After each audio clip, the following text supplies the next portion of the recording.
So, you were talking about getting the rights from the original. Yes, the studio had to do that. They had to go back to the original creators of the series, Goff and Roberts, and Ben Roberts and Ivan Goff. And they had both gone. They got them from the estate. And once they had the rights, then they could proceed. By the way, they could have said to Aaron and I, by the way, we own the rights, and we're going to give them to Steven Spielberg. Bye, guys. And we had no rights to it. Because, as I said before, on SWAT and Starsky and Hutch, we knew they were shooting the movies when we read about it in the trades. We have no rights to them.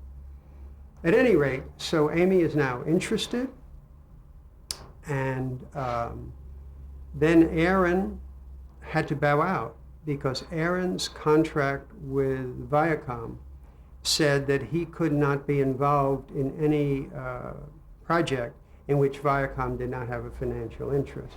So first we tried to get Amy to share it with Paramount, and I acted as the go-between. And Amy said, no, I want all of Charlie. Well, you know, it'd be good, we can keep Aaron in and so on. You could share the risk. And she said, okay, if she'll give me half of Mission Impossible. That was the end of the negotiation. Right. I didn't like my job anyway, but, and so we wrote a script. Aaron bowed out. I was producing it by myself, and we wrote a script. And was this John August? No, way before John August. Hold on. A guy who had written Men in Black. Oh, okay. Yeah. Very good writer. Very good writer. He agreed to write the script. His name escapes me at the moment. I apologize. John. It's another John, isn't it? Was it John? No. I can find out anyway. The first 15 pages of the script caught the tone of what the movie should be perfectly. It was wonderful. And then the story, Amy and I kind of liked the story, but her distribution guys, the international guys, thought it went way too far. Anyway, we were talking about this. Should we try to get a director? Should we try to cast it? Blah, blah, blah. Amy calls me one day and says, I just got a call from Drew Barrymore. I said, really? She said, yes. Drew wants to be an angel. I said, really? I mean, Drew Barrymore isn't the first person you think of when you think of Charlie's Angels. You think of Catherine Zeta-Jones, you think of J-Lo, you think of a lot of people. Drew's forte is not her exotic beauty, but she wants to meet. Would you come? I said, sure, let's go meet with you. And I had known Drew since she was a little girl, because she used to be friends with my daughter when she was like 11 and Amanda was 12. She used to sleep at the house occasionally. Anyway, she came in with her producing partner, Nancy Giavonin, a very bright woman. And somehow they had gotten hold of the script, I think because their agency represented the writer. And they came in to say everything they liked about the script, everything they didn't like. They made visual presentations, including Drew doing all the stunts in the movie. It was, people skiing with Drew's face on them. It was terrific. She had done an enormous amount of work. And she got finished, and Nancy left, and Amy said, what do you think? I said, although she isn't the first person you think of, she does have a tremendous kick with the young audience. The young girls love her. And I think if we're going to go one way or the other, better to go younger than older. And we can always cast up the other two girls in terms of what you think of as an angel. She said, great. I agree with you.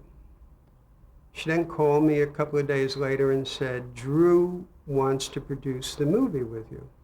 I said, Amy, I produce my movies myself. She said, I know. She said it would be so great for her. Could you please give her a shot? I said, well, if she wants to meet and talk. So I met and talked with Drew and Nancy. And Drew, you've known me since I'm a little girl. We've produced one movie, but it's important for our company to get a production credit. We could learn so much from you. All I want to do is learn. Obviously, you'll be running the movie. And I said, yes, okay. And the next day, she hired the caterer. I mean, within 24 hours, she was taking over everything. She was on the phone to every agent, calling in actors. And I realized, she's an actress. That was a wonderful performance. She knows you well enough to know what buttons to push. I'm the little girl and so on. And I never looked back, but it might have been a happier experience for me had I produced a movie about myself. What about the casting of the rest of the angels? Drew was very helpful in that regard in terms of attracting Cameron Diaz. We wanted Cameron Diaz. Cameron was reluctant at first, but Drew was a very good friend of hers. So she worked on her on a personal basis, and we got Cameron. And then, interestingly enough, the same thing happened with the movie as happened with the show. We had the first two angels. We had Farrah, we had Kate, we had Drew, we had Cameron. Who was the third angel going to be? And we must have looked for a year. We brought in every actress known to man all over the world. It attracted tremendous attention in the press. If you spoke to an agent, it would be headlines on Entertainment Tonight, that's who the third angel was going to be. Someone called me from England and said, if Posh Spice wanted to test, could she test? I said, well, if she could come over here, we'd be happy to test her. Well, no, if she can't, could she test there? Absolutely. BBC, headlines on Posh Spice, third angel. Lucy Liu had actually come in once, and it was a disastrous interview. But I insisted on bringing her back because I always liked Lucy, and it was just a bad day all around. And it was always the same thing. Whenever we tested anybody and put them on screen, it either works or it doesn't work. They're either friends and you believe them or they're not. Magic happens or it doesn't. And we put Lucy on with them and it happened. It just worked, and that's how we cast the third angel. Well, now let's get back to the television years and the Spelling Goldberg years. Okay. 1978, you executive produced the ABC series Fantasy Island. Yes. Talk about the creation, the development, and the launch of Fantasy Island. The plane. We started with no. What happened was one day we're sitting around Aaron's office, a couple of guys from ABC, a couple of executives, and it was spring, and I guess I wasn't paying attention. I was looking out the window, and I was caught by the ABC vice president of programming who said to me, "Are we boring you?" And I said, "A little bit." "Well, where would you rather be?" I said, "I'd rather be on a desert island with Charlie's Angels." The room stopped. There was this long pause, and the four of us, Aaron and I, and the two ABC execs, looked at each other and we said, wait a minute. I bet a lot of people have fantasies, and that's how it began. That's simple. It's a pretty far out concept for a series. Very far out concept for a series. But in those days, Aaron and I didn't think we could fail. We thought we could make up something, and in this case, we were right. Now, the first script of Fantasy Island, the first one, the first act was Mr. Rourke would interview people as to why they should get to go to Fantasy Island. And by the way, you had to pay $50,000. And I remember Brandon Stoddard, who is the head of programming at ABC, said to me upon reading the script, "Who cares? I'm not interested in all these interviews. And if you're saying you have to pay $50,000, 90% of the audience is tuning out already. They can't make it. Why don't we open with Act 2, just the way you have it, where the plane is coming, Tattoo is yelling, the plane, the plane. The plane lands, the people get off, and Mr. Rourke says, that's Fred Silverman, he's the head of program. That's all we have to know." I said, "That's all we have to know?" Absolutely, nobody cares. Hello, nobody cares about these. They want to see what their fantasies are and what's going to happen. So that was contributed by the head of programming at ABC, a masterstroke. 25 pages ripped out of the script, and we started with Act 2. And he was right. And the first Fantasy Island we did was actually darker than the series began. It was a little nastier, a little edgier. A woman wanted to attend her own funeral to see how people reacted to her death, and they didn't react well because she was a rather tough woman.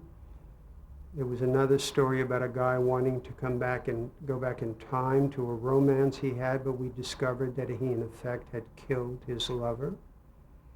It was edgy. A little more like Rod Serling. Yeah, almost, exactly. Exactly, Dan. More of the Twilight Zone feeling. But we all decided after seeing it that perhaps we needed to have a lighter tone to it.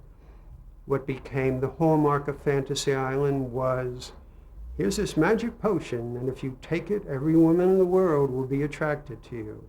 And the female version. I know you're not a very attractive woman, but if you take this potion and spray it on as perfume, every man in the world will be attracted to you. I think we did that story 38 times.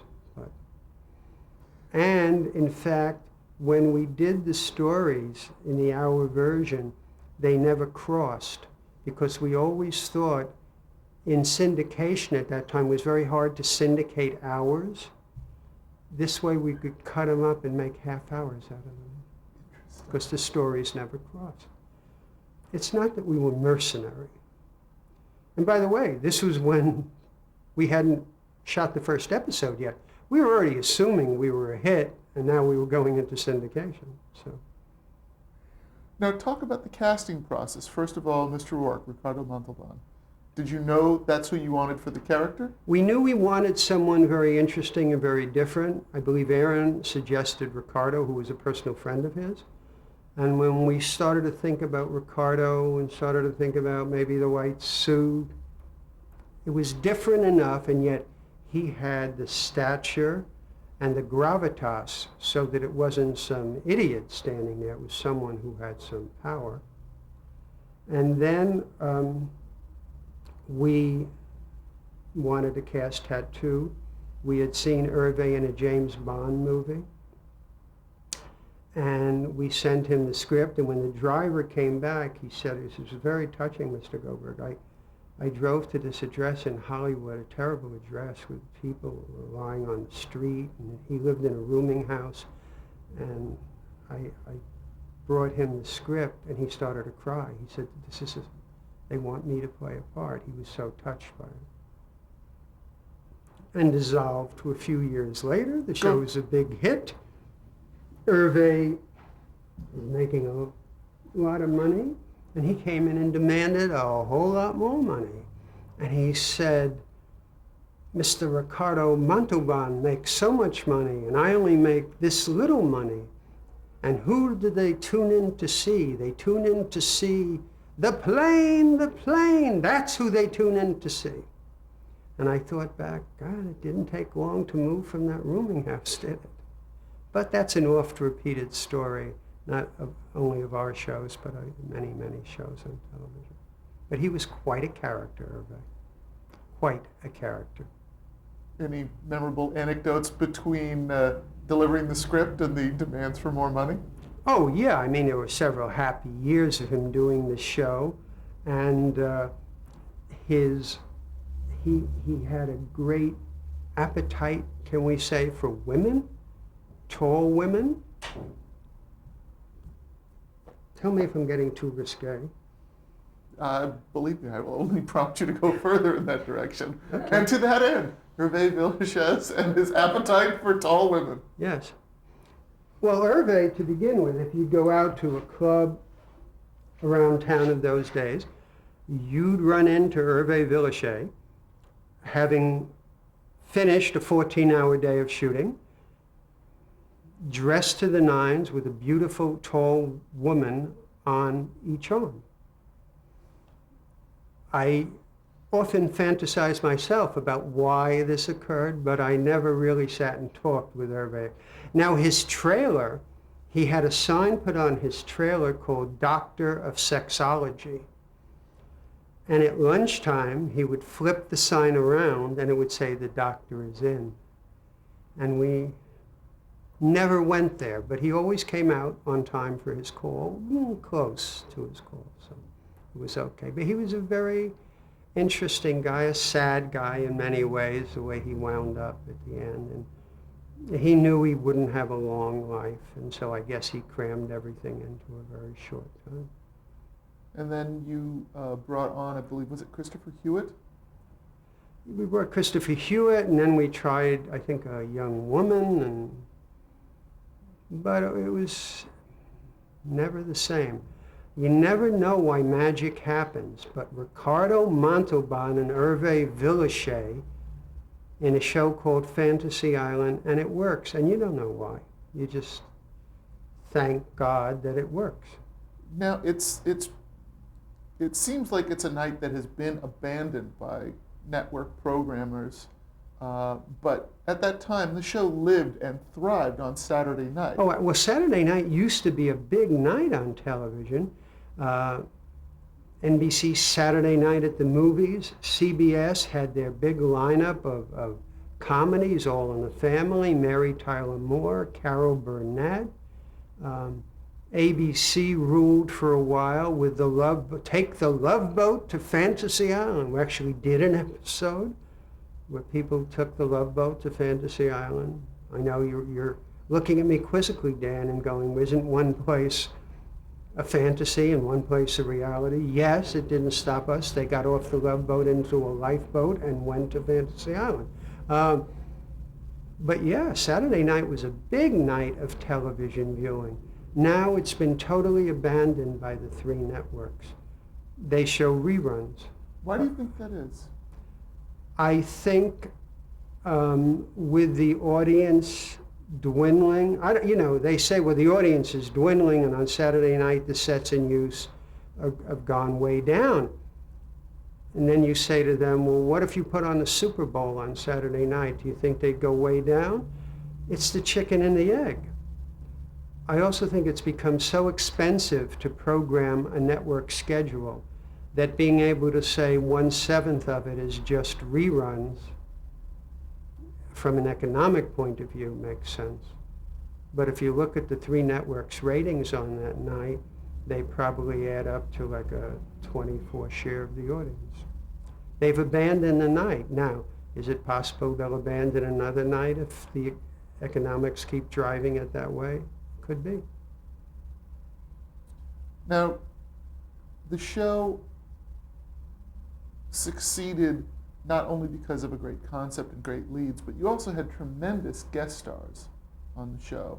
Do you have any favorite guest stars that appeared on Fantasy Island? Not really. Fantasy Island is really, Aaron loved Fantasy Island, so he used to really focus more on them. I used to think that people tuned in to see whether June Allison was still alive and what she looked like. Because we had a lot of old-time movie stars. I used to love, going and watching them shoot, even though we shot. It was the only show we shot. There was no more room on the Fox lot for us to shoot, so we shot it at Columbia in the Valley. But I wanted to see them. I remembered all those great stars, but no special stories. No. Any favorite episodes of the show? Well, as I say, the one that was the easiest and like the best was you'll be, attractive, and then you find out at the end it is so hard when all these women keep pursuing you. If only I could have 5 minutes to myself and find someone who loves me for really me and not because I'm wearing this aftershave lotion. I mean, having done it a number of times, I don't know if it was my favorite episode, but it was an easy one. Now, how long did the show last? I think it lasted 4 or 5 years. I'm not quite sure. It was a long time ago. It was very successful. Then again, they moved it, and it didn't do so well when they moved it, and so they moved it back, but somehow a little of the luster had worn off. We also shot a pilot, Fantasy Island Junior. I know that sounds odd. We were going to do Fantasy Island for children, which was a great idea that we did badly. But it would have been, I think, a hit because it was a great idea. Fantasy Island for kids. Now, was it piloted or did it actually go to series? No, I think we shot the pilot. But we didn't do it well. Maybe we should do it again. Fantasy Island for kids. Actually, I'm developing a Fantasy Island movie for Sony. Really? Now, was that one that you had rights to, or did you have to go back? No, we had no rights to none. Had the rights to none of No, them? no. The Writers Guild said whoever created the series, the writer who created the series, owned the rights. But Sony bought the rights from the people who owned them. Now, 1979, you executive produced the ABC series Heart to Heart. Talk about how that came about. We were again in a meeting with ABC. I'll probably be kicked out of the Producers Guild for saying that the network was helpful and contributed creatively to ideas. And they said, is there a way to do what you guys do married? Not single people, but like a married couple? And I had remembered when I ran Screen Gems that we had written a pilot many, many years ago, Sidney Sheldon, called either American Twist or Double Twist, about a spy couple. And I said, yeah, maybe there's a way to do it. In fact, there's a piece of basic material. I don't think they should be spies, but maybe. I called Sidney Sheldon and said, Sidney, you wrote this and we're anxious to buy it. I don't remember. He was writing books then. I said, well, Sidney, maybe you could look, see. I don't have a copy of the script. All right, I will. He never called me back. I called him again. Sidney, he said, I'm too busy. Can I talk to your assistant? Finally, I got to his assistant. She found it in the files. We bought it from Sidney, paid him a huge royalty should it go to series. Brought in my friend Tommy Mankiewicz, who was a screenwriter, and he said he would write it if he could direct it. He had never directed before. We said, sure. And he took this basic idea of this couple and changed most of it, and it became Heart to Heart. And we went after Robert Wagner, who agreed to play it. And then we thought about who should play the woman with Robert's input and came up with Stephanie Powers. The network was not thrilled. They said, Robert Wagner, Stephanie Powers, why don't we go back to the 1940s and we can do this series? It sounds so old-fashioned. I said, well, maybe at its heart it is, but heart joke. But we think that's right. And so without much enthusiasm, they said, well, okay, you can go ahead and shoot the pilot. Some had more enthusiasm than others, but there was definitely the stigma of this old-fashioned. And when we were shooting it, they said, well, what do you think? How is it coming? I said, it'll all depend on the relationship between Stephanie and RJ. If that works, it doesn't matter what the stories are. If it doesn't work, it doesn't matter what the stories are. If the chemistry clicks, because the key to this series is the scenes with the two of them. And when we were talking about shooting a pilot with the network, they said, "What is it about?" I said, "It's about a couple who have been married for 12 years but are still on their honeymoon." And Freddie Pierce, who was the president of the network, looked at me and I went, "Fred, it's a fantasy, don't worry." So we went ahead and did the pilot, and the pilot came out really well. And then Freddie Silverman wanted to put it on at mid-season, and we said we can't be ready. You know, this requires a little, it's not so much hijinks anymore. We really need to write the characters in those scenes really well. And he said, "Well, if you don't agree to put it on a mid-season, when I come time to look at the fall, it may be an old show to me." And we said, "We'll have to take that chance." They put it on for the fall. So, and it became very successful. Now, was there ever any conversation when you approached RJ about it being he and Natalie Wood before you cast Stephanie Powers? Tom Mankiewicz, who was very friendly with both of them, and I was a little friendly with them, knew that was not going to happen. How so? Well, Natalie wasn't going to do it, and RJ wanted it to be his show. Talk about casting Lionel Stander. I don't know who came up with that idea, but again, it was one of those things where Max is written as a character, and Lionel Stander comes in, and Lionel was then, I think, in his 80s, but still physical, and he had the voice. And somehow, when he read the lines and he said, "Mr. H," that was it. It worked. Don't know why. It just worked. Again, everyone said, "Lionel Stander, we didn't think he was still alive." I said, "Well, all we want him to live for is another 5 years." But he was great. He just, why? I don't know why. And it again, like Charlie's Angels, had one of those great openings as narrated by Lionel Stander. Right, and when they met, it was Miter. Love that. Yeah. So now, how long did the show last? I think 4 years. 4 years. May have been longer, but I think 4 years. Either No. 4 or 5. And why do you think it went off the air? I think it just ran out of steam. Perhaps we weren't inventive enough. We didn't push it enough. Should they have had a kid? No. Then the honeymoon would have been over. Then the honeymoon would have been over. You're right about that, Dan.